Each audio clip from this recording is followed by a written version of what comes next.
Pergi tidur pukul 10 setiap hari. Bangun tepat pukul 6. Rumahnya seperti rumah sakit. Kacamata harus selalu dibersihkan. Spray diganti setiap hari. Bahkan kamar mandi setelah mandi.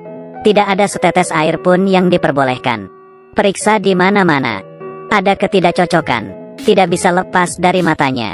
Memakai pakaian. Ini adalah kebiasaannya. Setiap perilakunya. Semua sesuai rencana. Seperti yang kamu lihat. Gila. Dan sangat ketat. Namanya adalah Jung Seok. Pria ini tidak menyukai kesalahan apapun. Dalam hidup, tidak peduli seberapa besar atau kecil. Jung Seok tidak bisa menahan diri untuk memperbaikinya. Bahkan itu rekan-rekannya. Dia bekerja di perpustakaan. Lebih dari 8 tahun dan 7 bulan. Tidak pernah terlambat satu hari pun. Dan tidak pernah membuat kesalahan. Mengurus peminjaman, pengembalian, pengisian dan pelabelan buku setiap hari. Setiap detail dikelola dengan sempurna. Meskipun dia sangat sempurna, tapi masih lajang. Tapi Jung Seok naksir seorang gadis. Di sebuah toko swalayan, Jiwon memiliki sifat yang sama dengannya. Obsesi dengan sempurna. Menatapnya di depannya. Jung Seok mempercayainya. Dia harus menjadi belahan jiwanya. Untuk mengejarnya, dia diam-diam merekam Jiwon setiap hari. Sampai hari ke-100, dia datang untuk mengakui cintanya. Pada momen penting ini, dia merasa sangat gugup. Setelah beberapa hari perencanaan dan persiapan, dia membawa buku harian itu bersamanya. Berjalan ke toko yang nyaman. Setelah menambah keberanian, dia siap untuk mengungkapkan isi hatinya. Tetapi dia tidak menduga, wanita yang berbalik. Dia bukan Jiwon. Dengan rambut acak-acakan. Seorang gadis pang yang ceroboh. Melihat gadis aneh di depan ini, Jung Seok menjadi panik. Cepat-cepat kabur. Selama situasi canggung ini, dia lupa untuk mengambil kembali buku harian itu. Dia kembali ke perpustakaan. Dia merasa sedih. Dia menjadi depresi. Jika hal yang tidak direncanakan, memotong rencananya. Pulang kerja lebih awal di malam hari. Jung Seok pergi mencari gadis yang dia temui di pagi hari. Setelah banyak bertanya, dia datang ke bar. Jiwon sedang bernyanyi di panggung. Tapi lingkungan bar yang berantakan dan kotor ini membuatnya ketakutan setengah mati. Tapi kemudian dia mendengarkan lagu yang sudah dikenalnya. Jung Seok tercengang. Apa yang tidak dia harapkan adalah Jiwon telah membaca buku hariannya dan menciptakan lagu itu. Pada saat ini, Jung Seok menjadi sangat malu dan marah. Setelah itu, Jiwon lari meminta maaf. Jung Seok akhirnya memiliki kesempatan untuk menyendiri dengan orang yang disukainya. Dia pikir itu.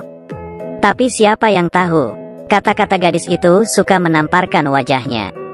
Saya membenci ini. Jung Seok, kamu harus pergi ke rumah sakit untuk pemeriksaan. Jiwon sebenarnya menderita obsesi kebersihannya. Itu selalu menyebabkan masalahnya. Dia tidak bisa makan bersama keluarganya. Cuci tangan sampai kulit mengelupas. Sulit mendapatkan teman. Dia membenci hidup seperti ini. Dia pergi meninggalkannya. Dan apa yang harus dilakukan Jung Seok? Tapi kemudian dia terjerat oleh Sojung. Dia ingin Jung Seok bergabung dengan band musiknya. Tapi bagaimana Jung Seok ini bisa setuju? Hidup normal sudah cukup baginya. Jadi dia langsung menolak tawaran Sojung. Memikirkan kata-kata Jiwon lagi. Tuan Jung Seok, tolong pergi ke rumah sakit untuk pemeriksaan. Tetapi kenyataannya, Jung Seok datang ke klub konsultan di rumah sakit. Dia ingin mencari nasihat. Anggota klub ini semuanya aneh. Gadis ini selalu memakai jas hujan. Saya sangat takut dengan kotoran burung. Dan pria ini selalu memakai kaos Mickey berwarna pink. Jika ada yang menatapku, saya akan membunuhnya. Dan bibi ini yang selalu menangis ketika dia tidak menyetujui sesuatu. Setelah melihat mereka, Jung Seok kemudian menyadari, kebiasaan kebersihannya tidak ada bandingannya. Saat dia akan pergi, pria merah jambu itu tiba-tiba datang dan memeluknya erat-erat.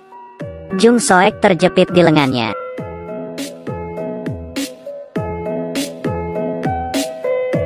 Lalu dia bergegas keluar untuk melepas pakaiannya. Dia juga berpikir bahwa dia harus mulai berubah. Jung Seok datang untuk mencari Jiwon lagi. Tapi dia tidak mengatakan apapun. Sojung melompat keluar. Apakah Anda masih mempertimbangkan tawaran saya? Dia hampir tidak meyakinkannya. Jung Seok akhirnya setuju. Lagi pula, lagu Sojung juga berasal dari buku hariannya. Mereka membentuk sebuah band. Bakat tidak bisa menggunakan plagiarisme. Setelah konfirmasi, Jung Soek pun membuat kondisinya sendiri. Dia ingin menyingkirkan obsesi kebersihan. Sojung setuju untuk membantunya. Dan sebagai langkah pertama, Sojung mengambil arlojinya. Dia tidak bisa menyetel alarm di malam hari. Dia mengalami insomnia. Teruslah memikirkan tentang perencanaan untuk minggu demi minggu. Tapi tidak peduli bagaimana dia mencoba. Dia merasa tidak enak untuk dilupakan. Dan tidak bisa tidur. Keesokan harinya, dia terbangun oleh mimpi buruk. Buka mata dan lihat jam. Ini sudah lebih dari jam 9. Dia menyikat dengan cepat, lari ke perpustakaan. Saat ini, tim sedang rapat. Ketika dia datang dengan tampilan yang ceroboh, rekan-rekannya memuji dia. Setelah 8 tahun, akhirnya Jung Soek seperti orang normal untuk pertama kalinya, yang juga bekerja hingga larut. Segera, band mulai berlatih. Melihat piano di depan, dia menyeka kotoran. Pada awalnya, dia hampir tidak bermain. Tapi setelah beberapa saat jari-jarinya mulai menari di atas keyboard, Sojung kemudian menyadari, pria ini sangat berbakat. Dia memainkan musik yang indah di dalam ruangan. Sojung tergerak dan tidak bisa menahan emosinya. Sangat bersemangat, dia memeluk Jung Soek secara emosional. Meskipun dia memeluk seorang gadis cantik, tidak menikmati tapi panik, cepat-cepat mendorongnya pergi. Kehabisan kamar, dengan pengalaman pertama yang lebih dekat dengan Sojung, Jung Soek mulai lebih mengerti tentang dia. Dia ingin berpartisipasi dalam kompetisi musik kali ini. Ternyata mantan pacarnya adalah salah satu juri. Dalam hubungan masa lalu mereka, Sojung menemui bajingan ini. Dia pria yang sudah menikah. Dan rumor menyebar kemana-mana. Ditemukan oleh media, Sojung sedang dikritik dan dianggap sebagai orang ketiga. Sojung adalah seorang gadis yang berani mencintai dan membenci. Untuk membalas dendam mantan pacarnya, dia ingin memainkan sesuatu yang besar. Jadi dia sedang membuat lagu yang berasal dari pengalamannya sendiri. Di hari-hari berikutnya, keduanya mulai berlatih lagi. Tidak hanya mempraktekkan pertunjukan, tapi juga melatih Jung Soek. Dengan cepat, hari kompetisi tiba. Sambil bernyanyi, Sojung mengungkapkan perasaannya dengan sangat baik. Kirim pesan tentang emosi batinnya. Setelah lagunya selesai, mantan pacar mengerti arti lagu itu. Tidak bisa membantu tetapi merasa malu. Setelah penampilan mereka disiarkan, pertunjukan dramatis ini menjadi hit di internet. Tapi mereka tidak tahu itu. Bahaya mendekat dengan tenang.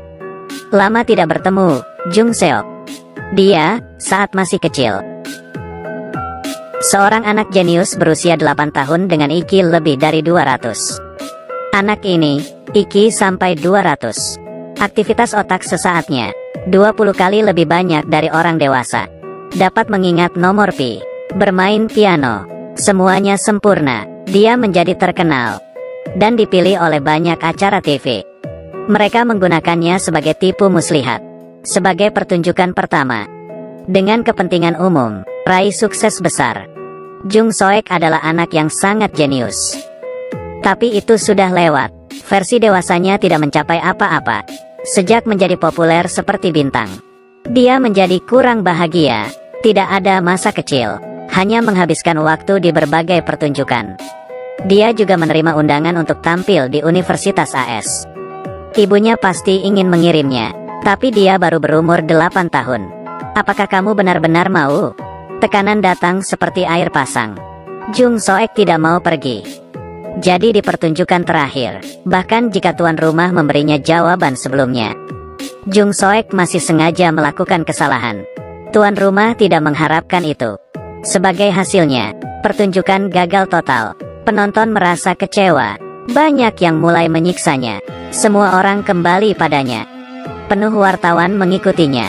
Tapi saat ini, kemacetan antrean mendorong ibunya keluar dari tangga. Melihat tubuh ibunya dari atas, Jung Soek kecil putus asa. Saat ibu masih hidup, selalu beritahu Jung Soek, sering memotong kukunya, berganti pakaian sesering mungkin. Ini juga turut membentuk karakternya. Dia terus melakukan itu, sebagai kebiasaan yang tidak disadari. Tidak ada yang terlahir untuk menjadi orang aneh. Pengalaman masa kecil yang tragis. Jung Soek menyimpannya di dalam.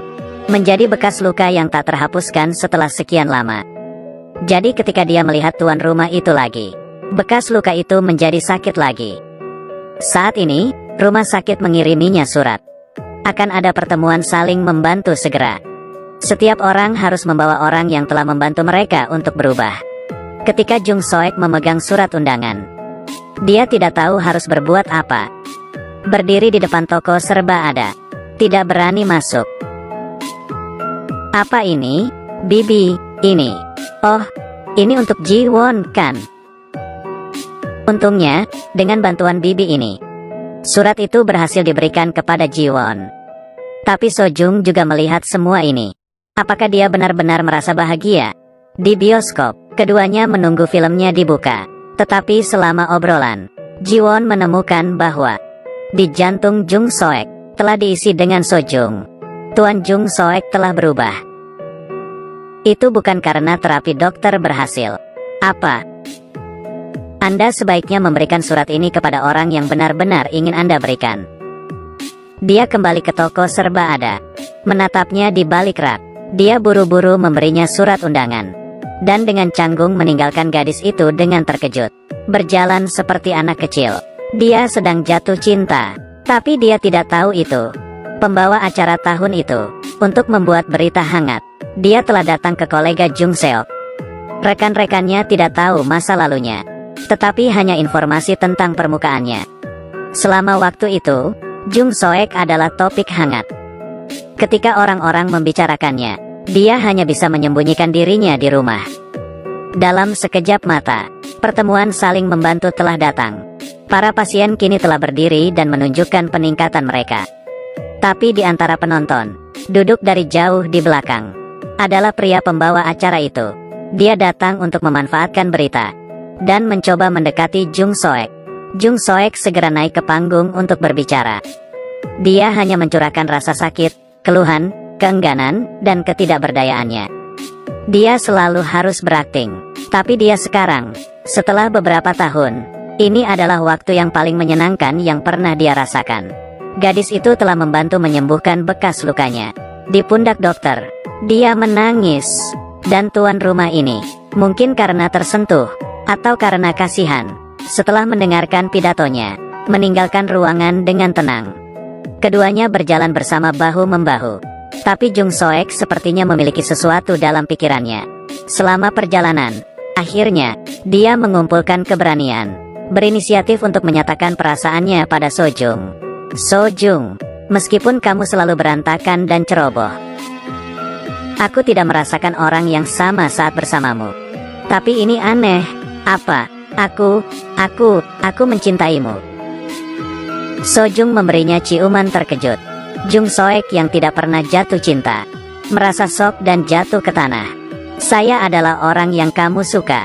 Padahal dunia ini kotor dan penuh bakteri. Tapi dia bisa bersama orang yang memahaminya. Cepat datang. Tolong.